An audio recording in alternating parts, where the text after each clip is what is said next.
नमस्कार, स्वदेश एजेंडा देख रहे हैं आप। मैं हूं आपके साथ अभिजीत तिवारी। पश्चिम बंगाल और असम के साथ ही देश के 5 राज्यों में चुनाव का काउंटडाउन शुरू हो गया है। तारीखों का ऐलान होते ही बंगाल और असम में चुनावी जंग चरम पर होगी, लेकिन चुनाव की तारीखों के ऐलान से पहले भी सियासी सरगर्मी तेज हो गई है। सत्ता पक्ष से लेकर विपक्ष तक सभी दल रैलियों और जनसभाओं में हुंकार भर रहे हैं। जनता के बीच अपनी पकड़ मजबूत करने में जुटे हुए हैं, एक दूसरे पर जमकर निशाना भी साध रहे हैं। लेकिन देश भर की नजर पश्चिम बंगाल पर टिकी हुई है। बंगाल पर भाजपा का पूरा फोकस है। ममता को जड़ से उखाड़ फेंकने और सत्ता परिवर्तन का दावा किया जा रहा है। बंगाल में टीएमसी तो वहीं असम में कांग्रेस भाजपा के निशाने पर है। असम और बंगाल के दौरे पर रहे प्रधानमंत्री नरेंद्र मोदी के निशाने पर दोनों ही दल रहे। प्रधानमंत्री ने असम में कहा कि जहां कांग्रेस की सोच खत्म होती है, वहां से हम काम शुरू करते हैं। तो वहीं पश्चिम बंगाल में ममता के जंगल राज को खत्म कर परिवर्तन की बात प्रधानमंत्री ने कही, जिस पर पलटवार कांग्रेस और टीएमसी नेताओं ने भी किया। उन्होंने दोनों राज्यों में विकास का दावा करते हुए जनता से भाजपा की सरकार बनाने का आह्वान किया। अब बीजेपी के अपने दावे हैं और विपक्ष का अपने पलटवार है। इसी मुद्दे पर हम चर्चा करेंगे, लेकिन पहले ये रिपोर्ट देख लेते हैं।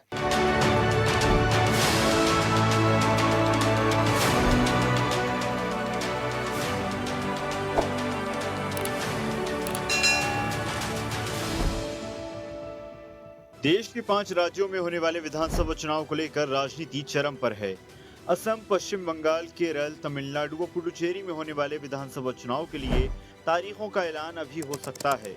ऐसे में तमाम राजनीतिक दल अपनी अपनी जमावट जमाने में लगे हुए हैं, तो वहीं एक दूसरे पर जमकर निशाना भी साध रहे हैं। प्रधानमंत्री नरेंद्र मोदी भी असम और पश्चिम बंगाल के चुनावी दौरे पर हैं, जहां उन्होंने कांग्रेस और टीएमसी पर कड़ा प्रहार किया। कोलकाता में प्रधानमंत्री नरेंद्र मोदी ने कहा, बंगाल में जंगल राज का शासन खत्म होगा, इसलिए बंगाल के हर कोने से एक आवाज उठ रही है कि इस बार बंगाल में भाजपा की सरकार आ रही है। पीएम मोदी ने कहा कि बंगाल में जंगल राज लाने वालों का काउंटडाउन शुरू हो गया है। एक दिन यहाँ भी कानून का राज होगा। टीएमसी के किसी अत्याचारी को छोड़ा नहीं जाएगा, चुन चुन कर हिसाब लेंगे। तो वहीं असम में प्रधानमंत्री ने कहा कि जहाँ कांग्रेस की सोच खत्म होती है, वहाँ से हम काम करना शुरू करते हैं। बीजेपी का मंत्र विकास की दौड़ में पीछे रह गए लोगों को प्राथमिकता देना है, जबकि कांग्रेस के पास असम और देश के लिए कोई विजन नहीं है। वे तो बस मोदी को गाली देना, अफवाहें फैलाना, लोगों को गुमराह करने के लिए झूठ बोलना जानते हैं। बंगाल में महाजंगल राज लाने वालों का काउंटडाउन शुरू हो चुका है। वो दिन दूर नहीं जब बंगाल में फिर से कानून का राज होगा। जो कानून तोड़ेगा, जो अत्याचार करेगा, टीएमसी के किसी अत्याचारी को छोड़ा नहीं जाएगा। चुन चुन के हिसाब लिया जाएगा। यहां की निर्मम सरकार चाहे अब जितना जोर लगा ले, परिवर्तन की इस आंधी को अब निर्मम सरकार रोक नहीं पाएगी। भाजपा के साथ, एनडीए के साथ महिषासुर मर्दिनी का आशीर्वाद है। ये कांग्रेस वालों के दिमाग का ताला जहां बंद हो जाता है ना, वहां हमारा काम शुरू हो जाता है। जिनको पहले की सरकारों ने अपने हाल पर छोड़ दिया था, उनकी सूद बीजेपी सरकार ने ली है। साथियों, कांग्रेस ने असम के युवाओं को सिर्फ हिंसा और आतंकवाद के कुचक्र में ही उलझाए रखा था। सावधान, सतर्क भी करना चाहता हूं। आपने कांग्रेस को असम से बाहर किया। आज देश का हर राज्य कांग्रेस को सबक सिखा रहा है। कांग्रेस एक के बाद एक चुनाव हार रही है। अब निकट भविष्य में कांग्रेस खुद के पराजय के इतिहास की सेंचुरी मारने वाला है। हार की हताशा से भरी कांग्रेस ने देश के खिलाफ ही मोर्चा खोल दिया है। कांग्रेस के नेता देश को बदनाम करने में जुट गए हैं। अब कांग्रेस के पास खुद के कपड़े फाड़ने के सिवाय कुछ नहीं बचा है। अब प्रधानमंत्री का बंगाल और असम का चुनावी दौरा कांग्रेस और टीएमसी निशाने पर, जिस पर दोनों ही दलों के नेताओं ने पलटवार भी किया। कांग्रेस ने कहा कि असम में हमारी तैयारी पहले से है, असम हो या बंगाल, मोदी जी कुछ भी कर लें, भाजपा जीतने वाली नहीं है। तो वहीं टीएमसी नेताओं का कहना है कि इलेक्शन के टाइम पर आते हैं, आते रहें, कोई फर्क नहीं पड़ता। तो प्रधानमंत्री जी दौरे समाप्त होगा, वैसी डेट डिक्लेयर होगा। हमारी तैयारी पहले से, सभी जगह हम लोगों ने कार्यकर्ता सम्मेलन कर लिया, ट्रेनिंग कर लिया और रैलियां भी कर ली। और उसके बाद जो हेमंता विश्व शर्मा के जो घमंड है उसको सभी लोग, असम के लोग जानते हैं। दूसरा जो भ्रष्टाचार का बड़ा मुद्दा जन जन तक के जानते हैं कि ये सरकार भ्रष्ट सरकार है, भ्रष्टतम सरकार है। तो इसको उखाड़ फेंकने के लिए असम की जनता तैयार बैठी है। इलेक्शन के टाइम वो बहुत सारे आते हैं, आते रहे, हम वेलकम करेंगे, कोई प्रॉब्लम नहीं, उसका इधर कोई तकलीफ नहीं होगा। वो आए और कुछ भाषण देके जाएंगे, जो फाइनली इम्प्लीमेंटेशन नहीं होगा वो भी वेलकम है, कोई बात नहीं। अब चुनाव की तारीखों के ऐलान से पहले जमकर सियासी घमासान है। बंगाल में घुसपैठियों के साथ ही राष्ट्रपति के अपमान का मुद्दा, एसआईआर को लेकर तकरार, कानून व्यवस्था और पश्चिम बंगाल के विकास को लेकर आरोप प्रत्यारोप हैं। तो वहीं असम में भी आदिवासियों घुसपैठियों को लेकर कांग्रेस और भाजपा आमने सामने हैं। असम में प्रधानमंत्री ने कहा कि कांग्रेस हार का शतक लगाने की ओर बढ़ रही है, हताशा में अपने ही कपड़े फाड़ रही है। तो वहीं प्रधानमंत्री नरेंद्र मोदी पश्चिम बंगाल के नागरिकों के नाम हिंदी और बांग्ला भाषा में खुला पत्र लिख चुके हैं, जिसमें उन्होंने सीए का जिक्र करते हुए घुसपैठ पर लगाम, राज्य में विकास, कानून व्यवस्था और जन कल्याणकारी योजनाओं के मुद्दों पर अपनी बात रखी। ऐसे में प्रधानमंत्री का ये दौरा चुनावी रणनीति के लिहाज से अहम माना जा रहा है। ऐसे में अब देखना होगा कि बंगाल में किसका संतुलन, किसकी चुनावी रणनीति और किसकी कूटनीति कितनी सफल होती है।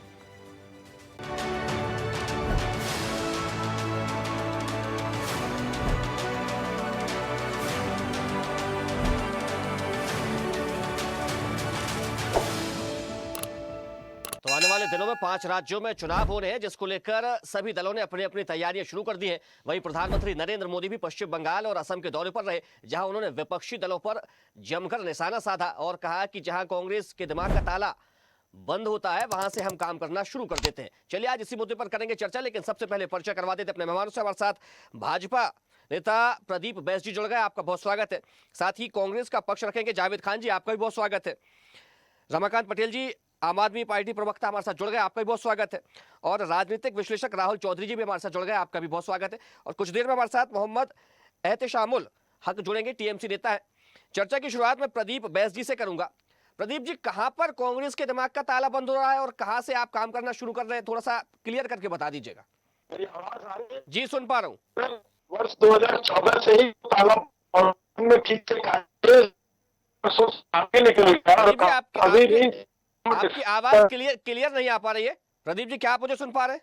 ठीक है, मैं आऊंगा आपके पास। ठीक है, जावेद खान जी, क्या आप मुझे सुन पा रहे हैं? जी अभिजीत जी। जावेद जी, देखिए असम में प्रधानमंत्री नरेंद्र मोदी दौरे पर थे और कहा कि भाई कांग्रेस का जहां दिमाग काम करना बंद कर देता है, जहां उनके दिमाग का ताला बंद हो जाता है, वहां से तो हम काम करना शुरू कर देते हैं। यानी कि जहां काम सारे खत्म हो गए, सोच खत्म हो गई, उसके बाद भाजपा आती है, तमाम काम कर जाती है। और इस बार तो कहा जा रहा है कि अब तो फिर से जो है वो लगातार सरकार बनाने के मूड में दिख रहे हैं। नमस्कार अभिजीत जी, आपको, आपके सभी दर्शकों को, साथ ही मीडिया पैनलिस्ट को भी मेरा नमस्कार। देखिए अभिजीत जी, प्रधानमंत्री मोदी जी साइकोलॉजिकली पूरी तरह से अब खत्म हो चुके हैं। कहते हैं ना, मन के हारे हार है, मन के जीते जीत। मोदी जी साइकोलॉजिकली खत्म हो चुके हैं, मन से हार चुके हैं। अब कांग्रेस पार्टी मोदी जी की बातों को इतनी गंभीरता से नहीं लेती। लेकिन आपने क्योंकि सवाल उठाया है कि मोदी जी ने कहा है कि कांग्रेस का के दिमाग का ताला जहां बंद हो जाता है वहां से हम सोचते हैं। मैं तो बोलता हूं उनको थोड़ा बढ़कर के आगे बोलना चाहिए था। खाली कांग्रेस ही नहीं, पूरे देश के दिमाग का ताला जहां बंद हो जाता है वहां से भारत बात सोचना चालू करती है। 45 पन्नों का भ्रष्टाचार की किताब जिस हिमंता बिस्व शर्मा के नाम की असम में जाकर के मोदी जी, अमित शाह जी जारी करते हैं और ये कहते हैं कि ये सबसे बड़े भ्रष्टाचारी है हिमंता बिस्व शर्मा, जो कांग्रेस के नेता है। उस हिमंता बिस्व शर्मा को अगर नरेंद्र मोदी जी और भारतीय जनता पार्टी असम का मुख्यमंत्री बनाती है तो ये तो पूरे देश की सोच से ऊपर की ही बात है। ये देश का जब सोच का ताला बंद हो जाता है ना, वहीं से ऊपर से सोचती है। मोदी जी उसी चीज को वहां पर असम की जनता को बताना चाह रहे थे। दूसरी सबसे महत्वपूर्ण चीज, आज प्रधानमंत्री मोदी जी के पास में, मैंने पहले ही कहा कि साइकोलॉजिकली नरेंद्र मोदी जी अब खत्म हो चुके हैं। उनके पास ना तो देश के लिए कोई विजन बचा है, ना तो विदेश कोई नीति बची है, ना कोई विजन बचा हुआ है।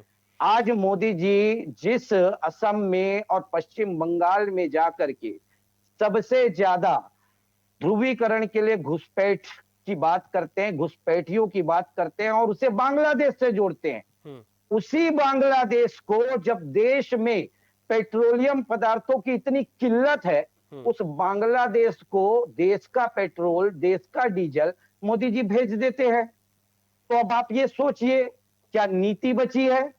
नीति बस इतनी बची है मोदी जी के पास में कि देश में ध्रुवीकरण करो, हिंदू मुसलमान करो, लोगों को डराओ, जनता को डराओ और उसके दम पर वोट पा जाओ। मोदी जी की वैचारिक जो साइकोलॉजिकली इस तरह से भी उनका खात्मा हो चुका है कि भारतीय जनता पार्टी का नारा लेके आए मोदी जी। वो नारा था सबका साथ, सबका विकास, सबका विश्वास। आज वो नारा भी मोदी जी बदल दिए। जावेद जी, अभी आप घुसपैठ का जिक्र किया है, अभी ठीक है हाँ। अभी आप घुसपैठ का जिक्र कर रहे थे, लेकिन जब सरकार एनआरसी लाने की बात करती है फिर आप लोग ढोल पीटने लगते हैं। देखिए, सरकार कुछ भी लेके आए, सबसे महत्वपूर्ण होता है कि उसके लिए नीयत स्पष्ट होनी चाहिए। भारत के किसी भी व्यक्ति का कहीं से भी अहित नहीं होना चाहिए। सरकारें बनती क्यों है? देश की जनता सरकारों को बनाती क्यों है? क्योंकि वो कुछ नीति लेकर के आए। जब नीयत ही स्पष्ट ना हो, जब नीयत ही ध्रुवीकरण की हो, तो उसे हर नीति का विरोध कांग्रेस पार्टी करेगी जो देश की जनता को तोड़ने, देश के लोगों को अहित पहुंचाने वाली हो। मैं आपको जो बात बोल रहा था उसको खत्म करूंगा कि नारे में अब देखिए बंगाल जाकर के वो नारा ये हो गया, सबका साथ, सबका विकास और सबका हिसाब। आप कौन होते हो किसी का हिसाब लेने वाले? अरे देश की जनता के चुने हुए आप सेवक हो। आप क्या हिटलर हो गए हो? आप क्या तानाशाह हो गए हो कि आप अपने आप को देश का राजा समझने लग गए हो? कि आपके नारे में भी अब वो अहंकार गूंजने लगा है कि मैं हिसाब करूंगा। अरे भैया, मैं तो आपके माध्यम से बंगाल के लोगों से कहता हूं कि अभी तक दीदी की सरकार में आप लोग बचे हुए हो, ये आ गए तो सच में हिसाब करेंगे। जिस तरह से पूरे देश की जनता आज हिंदू मुसलमान और ध्रुवीकरण की राजनीति में, सांसदों को, जनप्रतिनिधियों को लहूलुहान वहां पर कर दिया जाता है और आप कह रहे हैं कि आप दीदी के शासन में बचे हुए। ठीक है, मैं आऊंगा आपके पास। प्रदीप वैश्य जी हमारे साथ जुड़ गए। प्रदीप जी, आवाज आ रही है आपको मेरी? सुन पा रहे हैं आप? जी, मेरी आवाज आपको मिल रही है? जी, सुन पा रहा हूँ। प्रदीप जी, तिवारी जी, मैं जब कनेक्शन कटा उस समय जो है ये कांग्रेस के प्रवक्ता बोल रहे थे कि आप बांग्लादेश को तेल क्यों दे रहे हैं, यही प्रश्न था ना उनका जब कनेक्शन कटा। तो आप बोले तो खान साहब का ये जवाब दे दो और फिर उसके बाद बताओ कि कांग्रेस कहाँ सोचना बंद करती है और उसके कितने आगे से हम सोचना शुरू करते हैं। ठीक है। अगर कांग्रेस को विदेश नीति का थोड़ा सा ज्ञान है तो थोड़ा सा सोचेंगे कि अगर हम बांग्लादेश को, भले गरीब है, उसने बहुत परेशान किया, हमारा पड़ोसी है वो, अगर हमने उसको तेल नहीं दिया तो या तो चीन आके तेल देगा या अमेरिका आके तेल देगा और फिर उनके जहाज आएंगे, उनके क्या आएंगे साथ में, वो तेल, उस तेल के उसकी कल्पना नहीं की जा सकती। अब आगे जनता समझदार है और कांग्रेस वाले तो आई है सोच से मरे हुए, उससे मुझे कुछ नहीं कहना। अब आते हैं बाकी पे कि कांग्रेस जो है केवल एक परिवार के अहंकार को बचाने के लिए 140 करोड़ के देशवासियों वाले इस देश के साथ जो खिलवाड़ करती है उसका कोई तोड़ नहीं है। पूरे वैश्विक व्यवस्था में आपको कोई तोड़ नहीं दिखाई देगा। और सबसे बड़ी बात, हम एक लोकतांत्रिक व्यवस्था में रहते हैं, ये बहुत महत्वपूर्ण और बहुत ध्यान से सुना जाना चाहिए कि एक लोकतंत्र में जनता चुन के भेजती है अपने प्रतिनिधियों को। 3 आम चुनाव हो गए, कांग्रेस में ऐसी क्या कमी रह गई है कि देश की जनता अब उनको स्वीकार करने से कतरा रही है? राज्यों के चुनाव देख लिए जाए तो आप अगर देखेंगे बड़ी लंबी बहस हो जाएगी कि राज्यों के चुनाव की परिपाटी किस प्रकार से रही है और किस प्रकार से जनता ने उनका कांग्रेस का साथ दिया है। चर्चा आगे बढ़ेगी। और अभी देखिए क्या है कि इस समय अंतर कलह है कांग्रेस में। कांग्रेस के बड़े नेताओं के बीच में जो अंतर कलह चल रहा है उसको समय समय पे मौका मिलता रहता है ढकने के लिए। ममता दीदी जिन्होंने कांग्रेस को तहस नहस कर दिया बंगाल में, ये उन्हीं के साथ जाके सटे हुए हैं। क्यों? क्योंकि अस्तित्व की लड़ाई है। इनके पास अधीर रंजन चौधरी जी एक बड़े महत्वपूर्ण नेता थे, जो कि इनके नेता विपक्ष सदन में प्रतिपक्ष के नेता हुआ करते थे। आज अधीर रंजन चौधरी जी की क्या स्थिति है, एक पार्टी की वजह से एक कार्यकर्ता का क्या हाल हो गया है, ये जग जाहिर है। आप ये बताइए कि इंडी गठबंधन का नेतृत्व जो है कांग्रेस हमेशा कहती है करने के लिए। आप देख लीजिएगा, समय आएगा बिहार में चुनाव में कितनी सीटें मिली थी कांग्रेस को। ठीक है प्रदीप जी, उत्तर प्रदेश में ठीक है। कितनी आएंगी और प्रदीप जी, बंगाल में प्रदीप ममता जी, दीदी। अभी अभी अभी अभी जावेद खान जी ने एक और बात की, मैं उसका जिक्र कर देता हूँ, आपके संज्ञान में ला देता हूँ वो बात। आपके ध्यान में शायद आप निकल गई होगी आपके ध्यान से। उन्होंने एक और बात कही थी, उन्होंने कहा था कि हेमंता विश्व शर्मा, जिस पर पूरी भारतीय जनता पार्टी बिल्कुल इतना हो हल्ला मचाए हुए थी, ढोल पीटती थी बिल्कुल, और कहती थी कि इससे बड़ा भ्रष्टाचारी कोई इंसान नहीं है, और फिर वो भारतीय जनता पार्टी में आ जाते हैं, फिर वो बिल्कुल एकदम पाक साफ हो जाते हैं। बोलो तिवारी जी, बोलो इस पे। जी जी, जब न्यायालय में हेमंत विश्व शर्मा जी का जब तारीख आई थी तो वो वहां जाके अपीयर हुए। भाजपा के कार्यकर्ता दिल्ली की सड़कों में या गुवाहाटी की सड़कों में मेहम नहीं क्रिएट कर रहे थे कि भाई रास्ता जाम कर दो या व्यवस्था को परेशान कर दो। और अगर इनको न्यायिक व्यवस्था में भरोसा नहीं है, इनको अपनी जो है न्यायपालिका पे भरोसा नहीं है, तो उस पर तो चर्चा नहीं की जा सकती ना। कांग्रेस जो है, देखिए कांग्रेस से निकली हुई आम आदमी पार्टी है, हिट एंड रन की पॉलिटिक्स करती है। अभी रिसेंटली शायद आपने भी वो मीम और वो सारे वीडियो देख के अगर हंसे होंगे, हो सकता है कि आप एक निष्पक्षता से अपने पक्ष को, मतलब आपके कार्यक्रम में हम बैठे, आप शायद न स्वीकार करें या पब्लिकली ना बोले, लेकिन हंसी तो सबको आई थी। अभी जो लोअर कोर्ट का फैसला आया, उसके बाद जो है राहुल जगनी कोर्ट का जो फैसला आया था आम आदमी पार्टी का, उसके बाद जो अगला फैसला आया, तो कांग्रेस और आम आदमी पार्टी जो हैंड इन ग्लव्स है, तो कैरेक्टर तो मिलेंगे ही। बाकी देखिए, कांग्रेस सबसे पुरानी पार्टी है। आखिर मासिक दिवालियापन की बोरी में कहाँ छेद हुआ, ये आखिर बंद क्यों नहीं हो रहा, उसको बंद किया जाना चाहिए, कुछ तो होना चाहिए। और बाकी बात छोड़ दीजिए तिवारी जी, आप एक बात बताइए कि नुमाइंदे क्यों जाते हैं सदन में? जनता का पक्ष रखने के लिए, या मिमिक्री करने के लिए, या रास्ते में बैठ के आते जाने वालों को मुंह चिढ़ाने के लिए? आखिर क्यों जाते हैं जनता के नुमाइंदे सदन में, क्यों जाते हैं? विपक्ष का क्या रोल होता है सदन में? क्या रोल होता है सदन में घुस के विपक्ष का? टी शर्ट पहन के कुंफू खेलना, किसी सीनियर नेता को मुंह चिढ़ाना?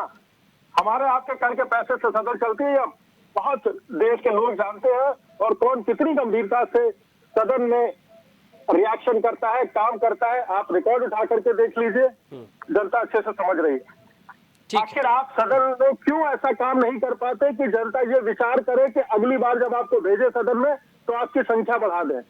3 चुनाव में दहाई के नंबर को पार नहीं कर सकी कांग्रेस, और वो इस तरह के आरोप लगाए, तो आप ये मान के चलिए कि ये केवल अटेंशन को डेविएट करने का, अपनी कमियों को छुपाने का एक रास्ता है और कुछ नहीं। ठीक है, ठीक है। जावेद खान जी, देखिए अभी आप कह रहे थे कि तेल दे रहे हैं, वहां पर क्रूड ऑयल भेजा जा रहा है बांग्लादेश को, और पाकिस्तान की अगर हम बात करें, पाकिस्तान से कई युद्ध हुए भारत के, लेकिन उसके बाद भी मोस्ट फेवर्ड नेशन का उसको जो है वो तमगा दिया हुआ था, मोस्ट फेवर्ड नेशन की उसको श्रेणी में शामिल किया हुआ था। जल संधि उसके साथ कब तक बरकरार रही, ये भी आप इस पर भी थोड़ा सा गौर कीजिएगा। मैं आऊंगा आपके पास। राहुल जी, जिस प्रकार की राजनीति हो रही है, जिस प्रकार की बयानबाजी हो रही है, तैयारियों को लेकर अपने अपने दल के अपने अपने दावे हैं अलग अलग दलों के, क्या देखते हैं आप? राहुल जी, क्या आप मुझे सुन पा रहे हैं? राहुल जी, अनम्यूट कर लीजिए। हाँ जी, हेलो।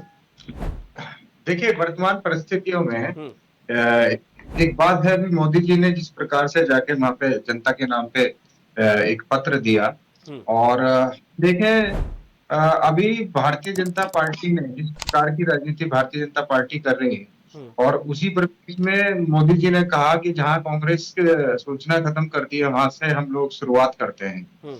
तो हम पिछले कुछ एक समय पे अगर हम नजर डालें, तो भारतीय जनता पार्टी की जिस तरीके की रणनीतियां रही हैं, जिस प्रकार से कार्यशैली रही है, बिल्कुल ग्राउंड लेवल पे जाना, सारे जितने वहां जमीनी मुद्दे हैं उन सबको टैकल करना, उसके साथ साथ जो वहां की समस्याएं हैं, जैसे मुख्य रूप से बंगाल के परिप्रेक्ष्य में अगर हम लोग बात करते हैं तो जो आपका जो है घुसपैठ की एक समस्या है, डेवलपमेंट की समस्या है, तो वो तुष्टीकरण के राजनीति से वहां की जनता परेशान है। तो उन सब चीजों को टारगेट करते हुए प्लस विकास के मुद्दे के बेस पे के इंफ्रास्ट्रक्चर का जो विकास हुआ है और अन्य क्षेत्र में विकास कार्य हुए हैं, उनको प्रमोट करते हुए, उनको अपनी यूएसपी की तरह दिखाते हुए वो अपना थोड़ी ग्राउंड लेवल की रिसर्च, बिल्कुल हर बूथ लेवल की जाके क्या मुद्दे हैं वहां लोकल लेवल पे, उस तरीके की राजनीति भारतीय जनता पार्टी करती आ रही है। और पिछले कुछ एक समय में हमने इसके परिणाम भी हम सब लोगों ने देखे कि उस ग्राउंड लेवल पे जाके संगठन इतना विस्तृत संगठन भारतीय जनता पार्टी का है कि वो एक अपने पन्ना प्रमुख तक जाके वो लोग जो है कार्य करते हैं और उनको एक अपने टारगेट वोटर्स की उनको जानकारी है, उनके मुद्दों की उनको जानकारी है। तो निश्चित रूप से इस बात में कोई संशय नहीं है कि जिस प्रकार की वर्किंग आज के डेट में भारतीय जनता पार्टी के द्वारा की जा रही है, अन्य किसी भी दल के पास में इस प्रकार का सिस्टम नहीं है।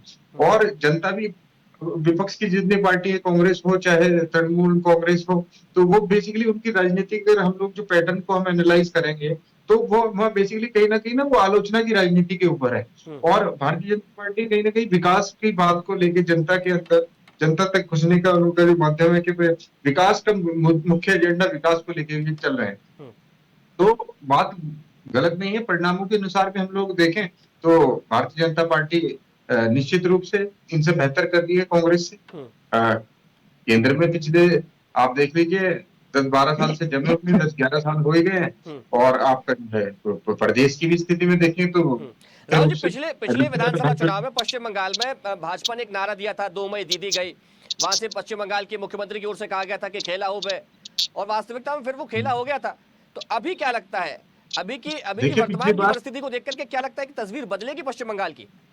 देखिए, आप एक चीज, पिछली बार के जो रिजल्ट्स हैं, आप अगर उनको एनालाइज करेंगे तो उससे पहले उससे पूर्व के जो रिजल्ट थे, तो भारतीय जनता पार्टी ने अभूतपूर्व बढ़त हासिल करी, बहुत शानदार उनका प्रदर्शन था। और जिस प्रकार की ग्रोथ उनको पिछले चुनाव में मिली थी, अगर उसी परसेंटेज में उन लोगों ने वोट अपना बढ़ा लिया, उसी तरीके से वोट परसेंटेज अगर इसमें बढ़ गया, तो निश्चित रूप से भारतीय जनता पार्टी नहीं रुकेगी। अगर आप उस डेटा को एनालाइज करें, आप देखें कि उससे पूर्व के चुनाव में कितने वोट मिले थे, कितने सीट्स उन्होंने जीती थी, तो अभूतपूर्व कार्य हुआ था भारतीय जनता पार्टी का। उसी प्रकार की ग्रोथ देखने को मिलकर निश्चित रूप से भारतीय जनता पार्टी चुनाव एनडीए की सरकार बन जाएगी, तो बहुत बड़ी बात नहीं है।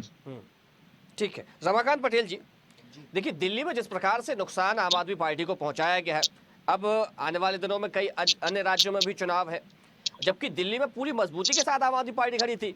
उसने कांग्रेस की सत्ता वहां से उखाड़ फेंकी, फिर भारतीय जनता पार्टी को भी हराया, वहां पर 2 बार सुपड़ा साफ कर दिया। अब अगर हम वर्तमान की परिस्थितियों की बात करें, दूसरे राज्यों में चुनाव है, आम आदमी पार्टी क्या स्टैंड लेगी, किसके साथ रहेगी, किस गठबंधन में जाएगी? देखिए अभिजीत जी, आम आदमी पार्टी तानाशाही के खिलाफ है, ये सब जानते हैं। और रही बात अगर दिल्ली के चुनाव की हम बात करें, तो दिल्ली का चुनाव कैसा रहा है, आपने भी देखा है कि किस स्तर पे जाकर के और वोटर लिस्ट में मैनिपुलेशन किया गया।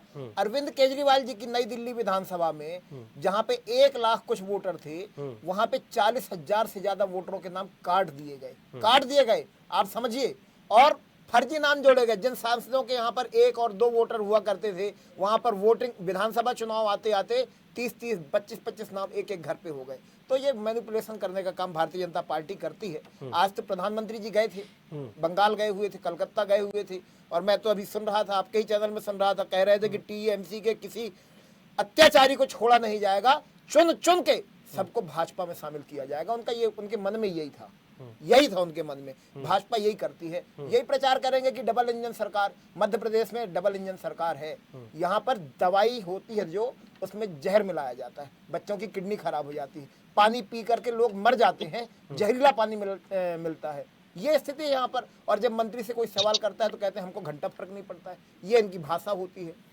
आप देखिए ना कि भगवान राम के नाम पर अभी जो मंदिर बन रहा है उस पर घोटाला हो गया। अयोध्या का तो हमने सबने सुना था, मध्य प्रदेश में घोटाला हो गया, ओरछा में घोटाला हो गया, दवाई में जहर, गौ मांस के व्यापारियों को यहाँ पर संरक्षण दिया जाता है।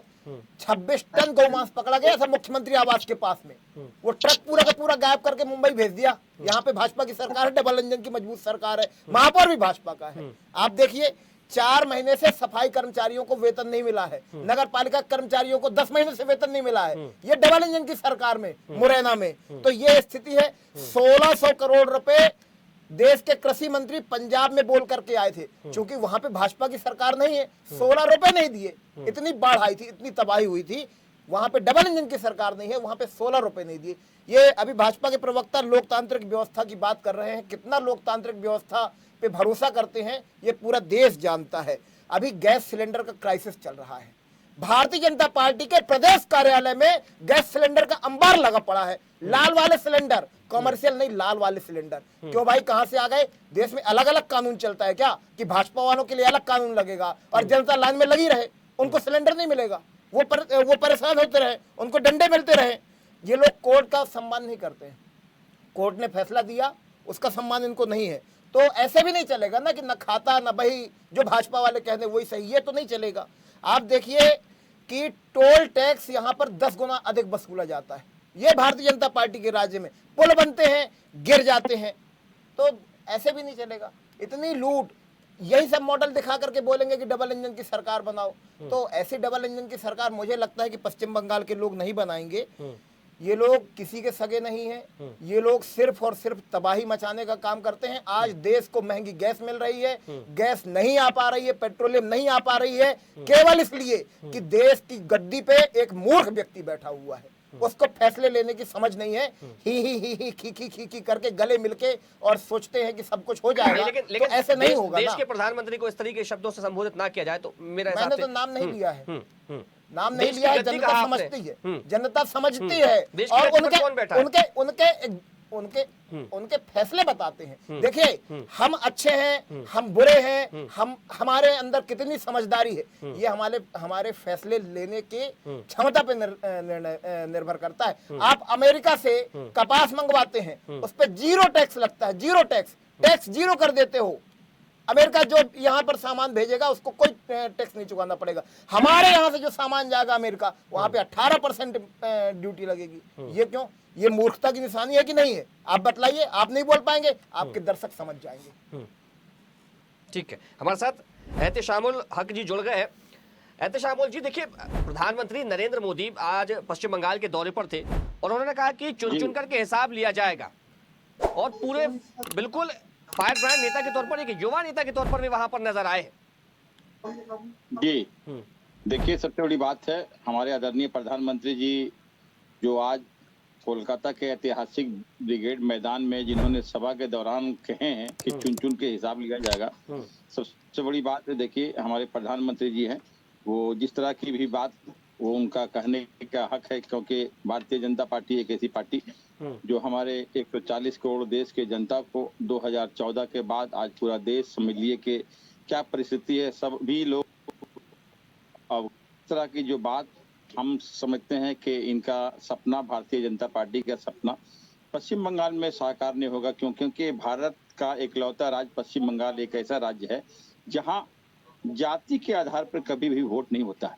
यहाँ सेकुलरिज्म हम समझते हैं भारत में अगर कहीं है तो हमारा पश्चिम बंगाल में सेकुलरिज्म है, इसलिए कि हमारी नीति कहती है धर्म सबका जुदा जुदा, उत्सव हम सबका।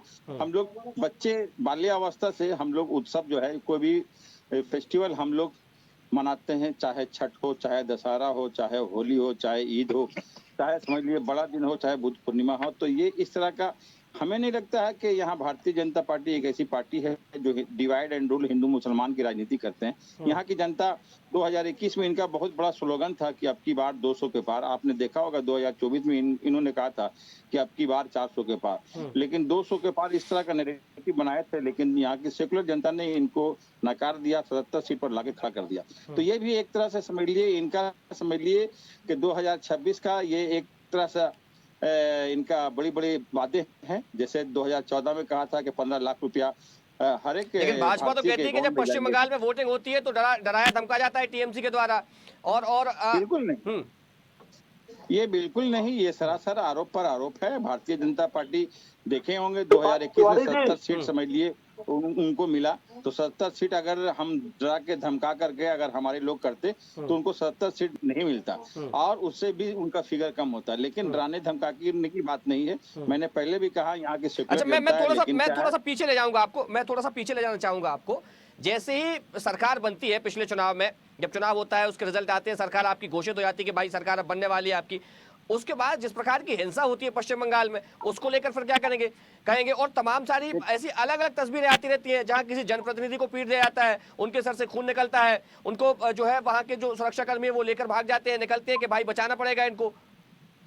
देखिए इस तरह की, देखिए कहीं न कहीं भारतीय जनता पार्टी इस तरह का नैरेटिव तैयार करते हैं कि ताकि हमारे ऊपर इनको क्या हुआ, जो बीच में अभी देख रहे होंगे कुछ उनके नेताओं के जो ऊपर में पत्थर वो अपनी गाड़ी में फेंक लेते हैं, उनके भारतीय जनता पार्टी के कार्यकर्ता रहते हैं, बोलते हैं कि भाई कि यहाँ के माहौल को खराब करना है। आज ही का आपको मालूम होना चाहिए, आज आज कोलकाता के राज्य के मंत्री, आज जो प्रधानमंत्री हमारे कोलकाता में आए हुए हैं, जो रैलियां जा रही थी, हमारे मंत्री का घरों को तोड़ फोड़ कर दिया गया। आपने देखा होगा या नहीं देखा होगा तो मैं आपको अवगत करा दूं। आज ये परिस्थिति हुई, पथराव इस तरह से चली। अगर हमारे लोग अगर पथराव करते तो कोई बात थी, लेकिन उन्होंने जानबूझ करके यहाँ की समझ लिए कि परिस्थिति को खराब करने की कोशिश की। लेकिन हमारी पुलिस भी समझ लिए चोटिल हुई। आज के हमारे इंस्पेक्टर आप देखेंगे 2-3 पुलिसकर्मी जो है बड़े जो रैंक के हैं उनको भी इंजोर्ड हुआ है भारतीय जनता पार्टी कार्यकर्ता द्वारा, ताकि यहाँ पश्चिम बंगाल में एक सूरत हाल बिगड़े।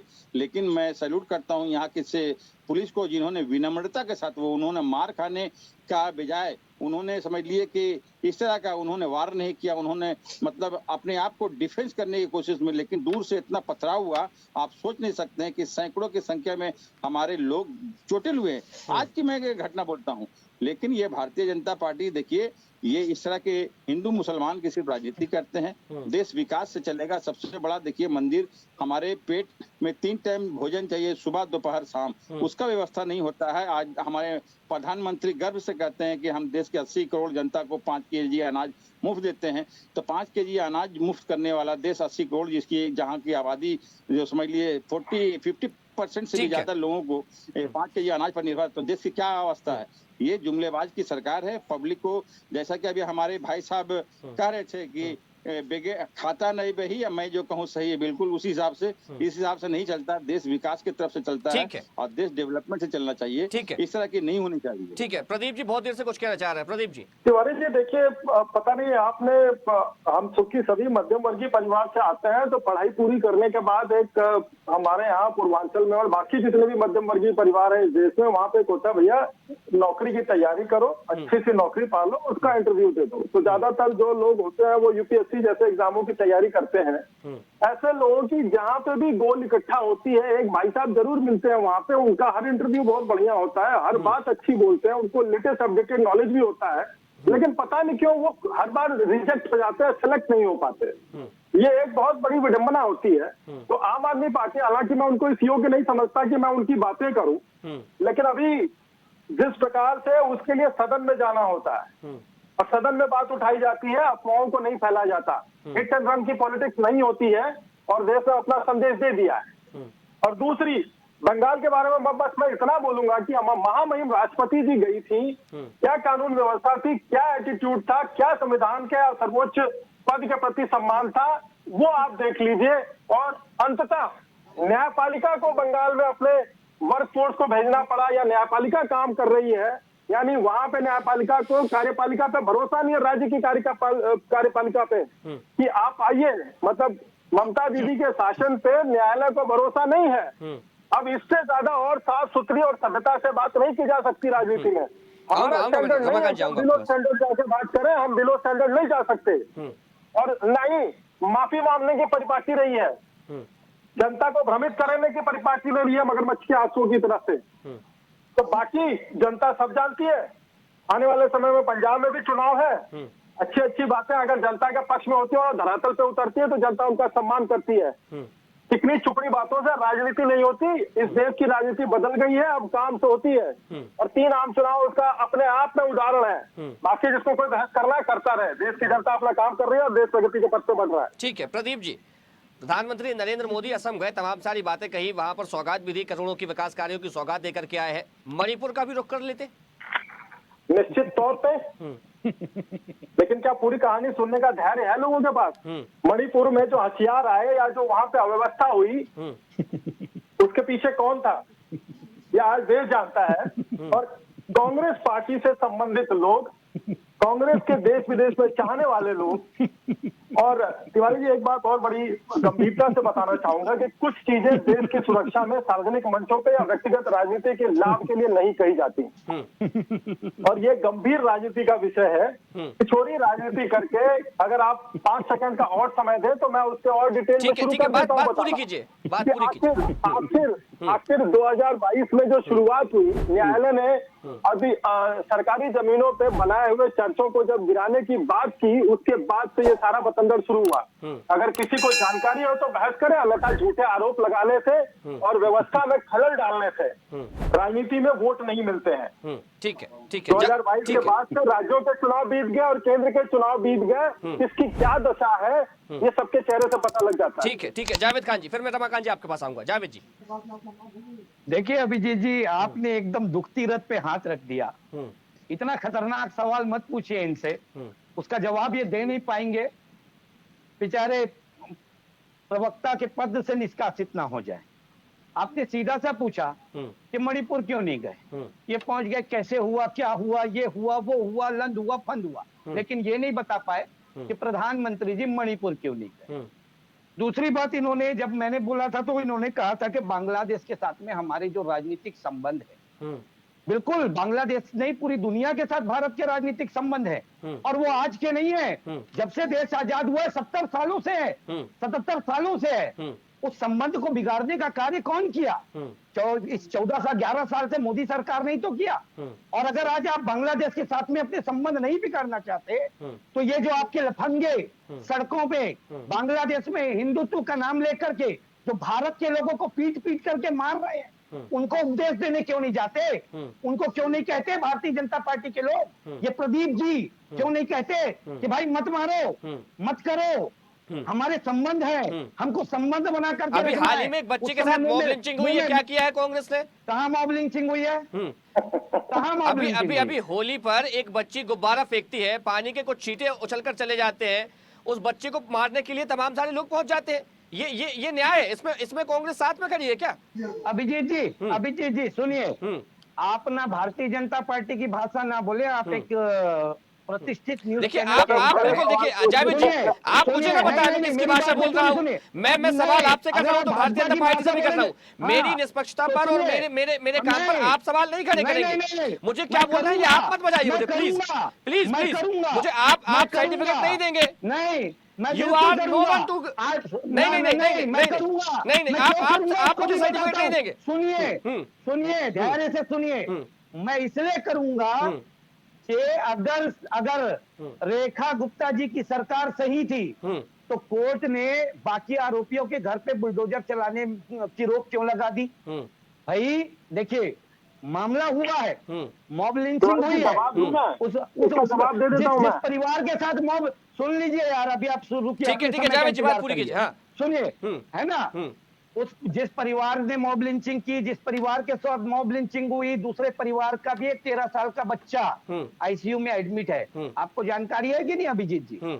है ना? देखिए, शहर में, देश में जो माहौल बनाया गया है ना, मैं आपको एक चीज बताता हूँ, इस चीज को आप माने ना माने, देश की जनता जरूर मानेगी। भारत के जेनजी को ज़ॉम्बी बनाने का कार्य भारतीय जनता पार्टी ने किया है। आज छोटी छोटी बातों में पूरे देश में। देखिए मेरा छोटा सवाल है, ठीक है, मेरा आप दोनों से, ठीक है, मेरा आप दोनों से सवाल ये था कि हमें मुद्दे को भटकाना नहीं है, और दूसरी बात यह है कि चाहे हिंदू हो या मुसलमान हो, ये सभी इस देश के वासी हैं, तो हिंदू मुसलमान से बचकर के अगर हम विकास की बात करेंगे, जो कमियां सरकार की वो गिनाई जाएंगी, क्योंकि आपने कहा कि तमाम जो भारतीय जनता पार्टी के लफंगे हैं दूसरे हैं, तो हम मुद्दे की बात करेंगे। ठीक है, मैं ठीक है आऊंगा आपके पास, रमाकांत जी। ठीक है, आज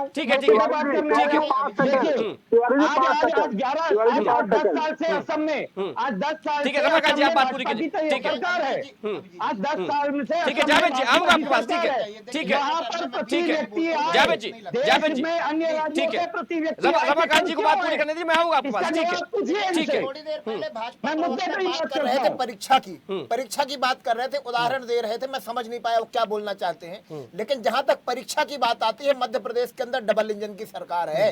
5वीं और 8वीं तक का पर्चा यहाँ पे लीक हो जाता है। एग्जाम के पहले पर्चे कूड़ेदान में मिलते हैं, ये स्थिति है। जो लोग 5वीं 8वीं का पेपर नहीं करा पाते, पुलिस भर्ती परीक्षा ईमानदारी से नहीं करा पाते, अरे कंप्यूटराइज्ड परीक्षा में स्क्रीन पे पूरा पेपर आ जाता है। जो लोग इतने हद तक जा करके, इतने नीचे गिर करके और भ्रष्टाचार करते हैं, ये परीक्षा की बात करते हैं। मेरे ख्याल से दोनों आंखों का इलाज करा लेना चाहिए। इनकी आंख में इनकी दोनों आंख में ना केवल भाजपा दिखाई देती है। ये देख ही नहीं पाते कि भाजपा गड़बड़ क्या कर रही है। इन्होंने जो है अभी एक विषय आया था मणिपुर पे, आपने सवाल उठा दिया था, भाजपा वाले बोल नहीं पाए। मणिपुर पे एक चीज इन्होंने कहा, रुक जाइए। एक चीज इन्होंने कहा कि सरकारी जमीन पे चर्च बनी थी, उसको तोड़ दिए। अरे भैया, ये भारतीय जनता पार्टी का इतना बड़ा करोड़ों रुपए का कार्यालय मध्य प्रदेश का, ये किसकी जमीन में है? नरेंद्र मोदी जी की जमीन है, अमित शाह जी की जमीन है। बताइए यहाँ पर ये किसकी जमीन है? भारतीय जनता पार्टी का जरा देख के निकालिएगा, रिकॉर्ड पता करवाइएगा किसकी जमीन में ये कार्यालय बना है और कब टूटेगा, कभी अतिक्रमण हटेगा, ये जवाब देना पड़ेगा इनको। ये लोग बात करते हैं मध्य प्रदेश की क्या दुर्दशा कर दी इन लोगों ने डबल इंजन सरकार में। एक साल के भीतर 84,900 करोड़ रुपए का कर्जा ले लिया। एक साल के भीतर 84,900 करोड़ रुपए का। और कर्जा लेकर के क्या कर रहे हैं? कर्जा लेकर के अपने लिए जेट खरीद रहे हैं। जेट से घूमने जाएंगे दिल्ली दरबार में, यस सर करने के लिए जाएंगे जेट से। ये कर रहे हैं, उड़न खटोला खरीद रहे हैं भाई, हेलीकॉप्टर खरीद रहे हैं। तो कर्जा लेकर के ये कर रहे हैं, कर्जा लेकर के घी पीने का काम ये लोग कर रहे हैं। मैं तो मुख्यमंत्री जी का वीडियो देखा अभी होली के बाद का, उनके नाम के पहले डॉक्टर लिखा है, डॉक्टर मोहन यादव। मेरे को लगा कि कुछ पढ़े लिखे हैं इसलिए नाम के पहले डॉक्टर लिखा है। लेकिन ये तो तलवार चला रहे हैं, देश को क्या सिखा रहे हैं? तलवारबाजी से काम हो जाएगा। स्कूल बनवा नहीं रहे हो, स्कूल में ताले लगवा रहे हो। अस्पताल में तुम्हारे जो है बच्चों को चूहे खा जाते हैं, उनकी मौत हो जाती है। दवाई पियो तो जहरीली निकलती है, किडनी खराब हो जाती है। पानी पियो तो जहरीला होता है, लोग मर जाते हैं। और लोग जितने मरते हैं मानते नहीं कि उतने मरे हैं। भाई साहब, एक्सीडेंट में 20-20 लाख रुपए का मुआवजा मिलता है। इनकी लापरवाही से जो लोग मरते हैं उनको 2 लाख रुपए दे रहे हो। अरे जहरीला पानी तुम पियो मुख्यमंत्री जी, हम देंगे 4 लाख रुपए तुम पियो। रमाकांत जी, पंजाब में सरकार आम आदमी पार्टी की है। पंजाब के लोगों से जो वादे किए गए थे वो पूरे नहीं हुए। पंजाब के लोग ही दिल्ली पहुंच करके प्रदर्शन करने लगते हैं और पंजाब में नशे के कितने जो है मामले बढ़ते जा रहे हैं, उस पर सबकी नजर है। पंजाब में किस प्रकार से कन्वर्जन हो रहा है, उसको लेकर भी तो कुछ कहेंगे आप या नहीं कहेंगे? ये कौन सी खबरें आपके पास आ गई अभिजीत जी? पूरा देश मान रहा है। पंजाब में राज्यपाल जो है वो कह रहे हैं, राज्यपाल तो भाई केंद्र का व्यक्ति होता है, केंद्र उसको अपॉइंट करती है। राज्यपाल कह रहे हैं कि यहाँ भी कानून व्यवस्था बढ़िया हो गई, यहाँ पे जो है नशे के खिलाफ बहुत सारी गिरफ्तारियां हुई, नशा बंद हुआ है। राज्यपाल कह रहे हैं वहाँ के, आप इसकी बातें सुन ली और ये सवाल कर रहे हैं। मेरे को बड़ा ताज्जुब होता है। पंजाब के अंदर शिक्षा का मॉडल बढ़िया हो गया, स्वास्थ्य का हर व्यक्ति को, गरीब हो अमीर हो, बस पंजाब का निवासी हो, 10 लाख रुपए तक का उसका इलाज बड़े से बड़े अस्पताल में होना है, निःशुल्क होना है। तो ये व्यवस्थाएं हैं। अच्छी शिक्षा व्यवस्था हो रही है पंजाब में। पंजाब में अभी बाढ़ आई थी, मुख्यमंत्री, यहाँ के पूर्व मुख्यमंत्री, देश के कृषि मंत्री गए थे, बड़ी बड़ी बातें करके आ गए, बड़ा दुखड़ा रो करके आ गए, कह दिए कि 1600 करोड़ देंगे, 16 रुपया नहीं दिया गया इनसे अभी तक। ठीक है राहुल जी, अगर हम वर्तमान के परिदृश्य को देखें, तिवारी जी आप उत्तर तो देने दीजिए। ठीक है, जल्दी से बात पूरी कीजिएगा। ठीक है प्रदीप जी, ठीक है। तिवारी जी, ये जावेद जी जो कांग्रेस वाले पूछ रहे थे, 1 घंटा 22 मिनट प्रधानमंत्री जी ने सदन में बोला था। शायद इनके घर का रिचार्ज खत्म हो गया होगा, ये देख नहीं पाए। अमित शाह जी ने, जो कैबिनेट के ही मिनिस्टर है, उन्होंने वहां पे कैंप लगा के रखा था। तो अगर इनको जवाब नहीं मिला तो मैं उसकी परवाह नहीं करता। दूसरा, तिवारी जी आपके चैनल पे मैं बड़े जब आपके यहाँ से संबंधित व्यक्ति कॉल करते हैं तो मैं सम्मानित महसूस करता हूँ। मैं आता हूँ आपके सभी चैनल पे। लेकिन सर, गली क्रिकेट खेलने वाले को अगर आप स्टेट लेवल टूर्नामेंट में ला देंगे तो कैसे काम चलेगा? जो आम आदमी पार्टी के जो मसले प्रदेश के सदन में उठाने चाहिए वो आपके चैनल पे आकर बात कर रहे हैं। इनका औचित्य क्या था? जिस मुद्दे पे आज बात हो रही है, बंगाल में है क्या इनकी? और पंजाब के देखिए, ये लोग हिट एंड रन की पॉलिटिक्स करते हैं। जो बात करना होगा, इन्होंने व्यक्तिगत आक्षेप किया। मैं किसी पे व्यक्तिगत आक्षेप नहीं करना चाहता, चाहे उसकी रंग जाति कोई भी हो, मुझे उससे फर्क नहीं पड़ता। आप अपनी पार्टी के प्रतिनिधि हैं, और दिल्ली में जब चुनाव से पहले इसी तरह की लच्छेदार बातें हुआ करती थी और विभिन्न चैनलों के डिबेटों पे ये लोग आते थे, और उसके बाद जब ये हार गए तो उनको मुंह दिखाने के लिए जगह नहीं मिली किसी एक व्यक्ति विशेष, या उसको नहीं कह रहा हूं मैं, पार्टी के कह रहा हूँ। तो थोड़ा सा सर बड़ा करवाइए सर। मैं मतलब आपके चैनल का बड़ा सम्मान रहता है, लेकिन ये गली क्रिकेट खेलने वालों को ना रणजी ट्रॉफी नहीं खिलाई जाती। क्या बोल रहे हैं, क्या बोलना चाहते हैं? जब मैं नहीं समझ रहा हूँ तो दर्शक क्या समझेंगे? आपके समझ में आएगा भी नहीं। आप जाइए गली क्रिकेट खेलिए, रणजी ट्रॉफी का सपना भी मत देखिए। अरे रणजी ट्रॉफी में कहाँ से पहुंचेंगे? वहाँ पर भी तो अमित शाह जी के बेटे बैठे हैं ना। देश के क्रिकेट बोर्ड में तो उन्हीं का हिस्सा चल रहा है। ठीक है, वो कहाँ पे क्रिकेट कहाँ पे क्रिकेट सीखे थे वो? प्रदीप बैस जी बताइए ना, कहाँ क्रिकेट सीखे थे? कोशिश मत कीजिए। ठीक है, प्रदीप बैस जी ने चालू किया है, उनसे पूछे ना ठीक है कि जय साहब कहाँ पे क्रिकेट सीखे थे? ठीक है, कौन सी गली में सीखे थे? कौन से मैदान में सीखे थे? बात करते हैं। ठीक है, मैं आऊंगा, आप दोनों के पास आऊंगा। अरे आप चुनाव जीत के जाइए। ठीक है प्रदीप जी, आप वोटर लिस्ट में मैनिपुलेट करें, वोटर लिस्ट में मैनिपुलेट करें और चुनाव की बात करते हैं। मध्य प्रदेश की जनता ने लात मार के भगा दिया है। आपके प्रश्न बड़े जायज होंगे, लेकिन जाकर कदम उठाइए ना। यहाँ मुद्दा क्यों दौरे बढ़ रहे हैं? चलिए ठीक है। वोटर लिस्ट में मैनिपुलेट करने का काम भारतीय जनता पार्टी करती है। आप जरा पिछले चुनाव देख तो लीजिए, जितने से भाजपा के विधायक जीते हैं उससे ज्यादा नाम अभी SIR में अवैध पाए गए हैं। ये घुसपैठिए थे। पूछिए जरा भाजपाइयों से क्यों बाहर नहीं निकाले उनको, फिर से उनका नाम जोड़ देंगे अभी चुपचाप में। यही करेंगे भाजपा वाले। फर्जी वोटिंग करवा करके चुनाव जीतते हो और सिरे चढ़ा करके यहाँ पर बात करते हो। आप लोग शर्म आनी चाहिए। आप लोग फर्जी वोटर से सरकार चला रहे हो, फर्जी वोटर। ठीक है, जहाँ पर चुनाव होते हैं अभिजीत चलिए इनको बतलाओ, स्पेशल ट्रेन चला करके वोटरों को लेकर के घूमते रहते हैं। महीनों से स्पेशल ट्रेन चलाते हैं और उसमें सारा पैसा भारतीय जनता पार्टी का लगता है। वही पैसा है जो PM केयर फंड में जमा है, जिसका हिसाब नहीं दे रहे हैं। वही पैसा है, उसी से ट्रेनें चलाते हैं, स्पेशल ट्रेन और फर्जी वोटिंग कराते हैं। ठीक है राहुल जी, देखिए दो असम और पश्चिम बंगाल में चुनाव होने, दूसरे अन्य राज्यों में भी चुनाव होने, लेकिन इन दो राज्यों में जो घुसपैठ का मुद्दा हमेशा से गर्माता रहा है। और भारतीय जनता पार्टी तो ये भी आरोप लगाती रही है TMC की सरकार पर कि TMC की सरकार जो है वहां पर केंद्र की योजनाएं लागू नहीं होने दे रही है। तो क्या ये मुद्दे चुनाव में सुनाई देंगे? क्या इन मुद्दों का असर पड़ेगा राजनीति पर वहां की? निश्चित रूप से इसका वहां पे प्रभाव पड़ेगा और हमको जो आने वाले चुनाव में देखने को भी मिलेगा। देखिए लंबे समय से पश्चिम बंगाल में क्या है कि राज्य में जो है कानून व्यवस्था, घुसपैठ और जो विकास को लेकर ना सवाल उठते रहे हैं। शासन पारदर्शी और जवाबदेह होना चाहिए। भाजपा इसी मुद्दे के जनता के बीच में जा रही है। ठीक है, दूसरी तरफ हम आसाम की बात करें तो आसाम में विकास के जो है नए दौर में विकास की तरफ राज्य बढ़ रहा है। जो राज्य कभी हिंसा और गांववाद की खबरों के लिए जाना जाता था, आज उस राज्य में निवेश, इंफ्रास्ट्रक्चर और सेमीकंडक्टर। राहुल जी, प्रति व्यक्ति आय कितनी है असम की? असम के देखिए जावेद जी, जब आप बोल रहे थे राहुल जी ने, देखिए आपके बीच में बिल्कुल भी नहीं बोला है। अभी राहुल जी को बात पूरी करने दीजिए, आपका समय आएगा, मैं आपके पास आऊंगा, आप अपनी बात रखिएगा। ऐसे नहीं, ठीक है। नहीं जावेद जी, बात पूरी करने दीजिए, उसके बाद बोलिएगा। ठीक है राहुल जी, बात पूरी। मैं उनसे पूछ रहा हूँ, बोलो विकास की बात कर रहे हैं ना, तो मैं उनसे वही पूछ रहा हूँ कि प्रति व्यक्ति आय कितनी है। जवाब तो देने दीजिए। पूछने के लिए विपक्ष के पास अगर कोई देखेंगे तो कोई विजन विपक्ष का स्पष्ट रूप से दिखाई नहीं देता आज की डेट में। आपको नहीं दिखता होगा राहुल जी, आपको नहीं दिखता होगा, आपको नहीं दिखता होगा। जिनको हमको दिखाना हम दिखा देंगे। बिल्कुल, तो मेरा व्यू है ये। और खास बात ये है कि अभी डिबेट के दौरान में देखा कि जब आपने आसाम की बात करी कि आसाम में वो कहाँ से हथियार आए, किस तरीके से हुआ, तो सब ठीक था। एक क्वेश्चन पत्रकार महोदय की तरफ से आया कि भाई दिल्ली में कैसे मॉब लिंचिंग हुई, तो जो प्रवक्ता है कांग्रेस के, उन्होंने सीधा कहा कि जी आप तो मोदी है। तो एक ऐसी परिपाटी चल रही है कि जहाँ पे एंकर को ऐसी परिपाटी इसलिए चल रही है क्योंकि वो भारतीय जनता पार्टी के लोगों की भाषा बोल रहे हैं। वो भारतीय जनता पार्टी के, अरे भैया बिल्कुल आप अब जैसी बात करेंगे वैसे ही जवाब दिया जाएगा। आप जैसा बोलेंगे वैसे ही जवाब दिया जाएगा। आप जैसी बात करेंगे वैसे ही जवाब दिया जाएगा। घटना घटी है, मॉब लिंचिंग का मतलब बताइए। आप मॉब लिंचिंग का मतलब बताइए। मॉब लिंचिंग अच्छा जावेद जी, जब मैंने मणिपुर को लेकर सवाल किया, आप करीब 5 मिनट तक तो मुस्कुराए होंगे। आपको बड़ा अच्छा लगा कि मैंने वो सवाल किया, लेकिन जैसे ही मैंने सवाल बदला मैं भारतीय जनता पार्टी का प्रवक्ता हो गया, मैं भारतीय जनता पार्टी की ओर से बोलने वाला पत्रकार बन गया। ये बातें भी तो फिर ठीक नहीं है। क्या है कि जब सवाल किसी दूसरी पार्टी से किया जाए तो सवाल सुनने की आदत आपको भी डालनी चाहिए। ठीक है मैं आऊंगा आपके पास। ठीक है एहतशामुल जी, ठीक है